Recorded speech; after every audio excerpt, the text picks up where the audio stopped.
आज्ञा मो सुरत प्रधान ये आमर बाटमाला रामचरित मानस मंचर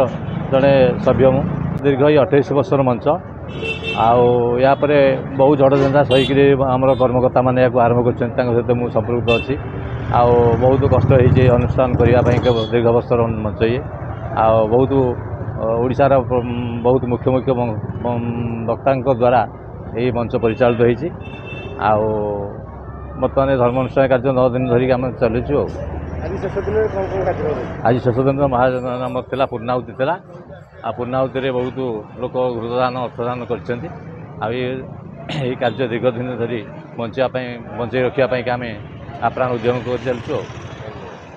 मो ना विजय कुमार सामंत दिन धरी रामपुराण चले ये 28 वर्ष वर्ष को मिसे 28 वर्ष होला कर्मकर्ता माने अच्छा प्राय 40 जन कर्मकर्ता आमर अच्छा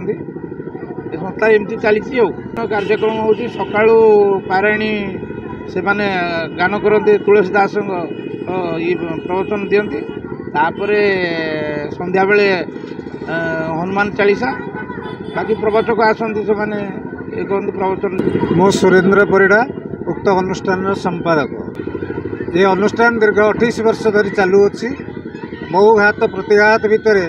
आम स्थानीय लोक मैंने एकत्रित हो विभिन्न गाँव यही आखपाख गाँव समस्त को नहीं चालू अच्छी या भितर अनेक पृष्ठपोषक आमको ये अनुष्ठान को सहयोग कर चलती रामलीला।